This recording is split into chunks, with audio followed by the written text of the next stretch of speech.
Көшпелі мәдениетке бейімделіп, осындай киіз үйлердің сырттарын киізбен қаптайтын болған. Ол біріншіден суыққа, ыстыққа төзімді, және де алып жүруге ыңғайлы етілген.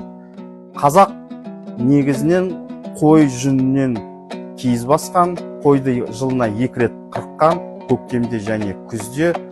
Көктемде қырыққан қойдың жүнінен көбіне жіп, арқан есетін болған, ал күзде қырқылған қойдан ол киіз, текемет жасалынатын болған. Біз қысқаша соның технологиясына тоқталып кетейік.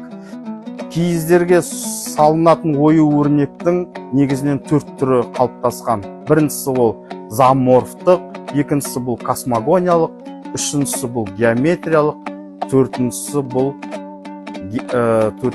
өсімдік тектес. Соған байланысты, территориясына байланысты, түстеріне байланысты қазақтар қай өңірдің, қай жүздің қазағы екенін анықтайтын болған.